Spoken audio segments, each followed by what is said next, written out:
में पाकिस्तान के साथ हुए करगिल युद्ध में भी हिस्सा लिया था और इस युद्ध में भारत को जीत मिली थी। सरकार ने साल 2001 में उस समय के उप प्रधानमंत्री लालकृष्ण आडवाणी की अध्यक्षता में करगिल युद्ध की समीक्षा के लिए ग्रुप ऑफ मिनिस्टर्स का एक गठन किया था और इस जीओएम ने युद्ध के दौरान भारतीय सेना और वायुसेना के बीच तालमेल की कमी का पता लगाया था।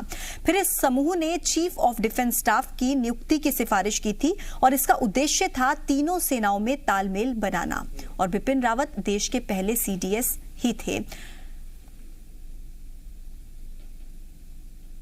फौज की सोच थी वो दोबारा हमको तो ऐसा मुश्किल है मिलना। क्या है जो आपको याद करना है, जो याद आएगा उनका, और फौज के लिए किस तरीके से सोच रहे थे, फौज के लिए क्या कुछ करना? देखिए, वैसे तो कई चीज़ें होती हैं, कई बातें होती हैं।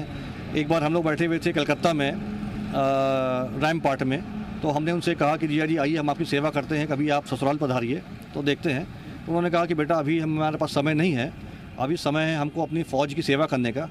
मैं अपनी फौज की सेवा।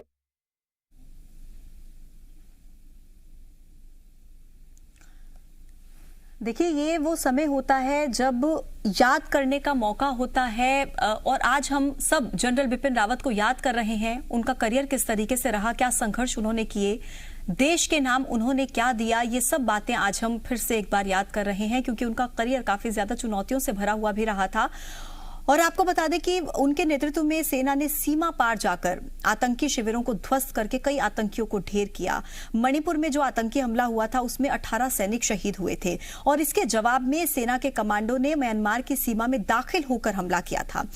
और देखिए किस तरीके से उस समय भी 3rd कॉर्प्स के कमांडर थे बिपिन रावत और उनकी अध्यक्षता में ही ये ऑपरेशन कामयाब हो पाया था। कई आतंकियों को ढेर किया गया था।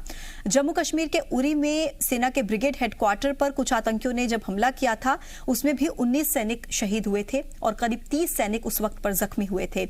इसके बाद सरकार ने फिर सीमा पार कर आतंकी शिविरों को ध्वस्त करने का फैसला किया था। मेजर सुरेंद्र पुनिया इस वक्त हमारे साथ जुड़ गए हैं। पुनिया जी, स्वागत है आपका। जनरल बिपिन रावत अब हमारे बीच नहीं रहे, ये सबसे दुखद खबर है। देश ने बहुत बड़ी देश को क्षति है ये। आप क्या कहेंगे, किस तरीके के इंसान थे व्यक्तिगत तौर पर?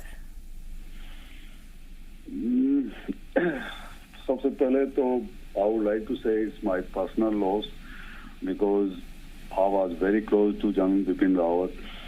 ही guided me on so many occasions and it's like a family loss. We are really heartbroken.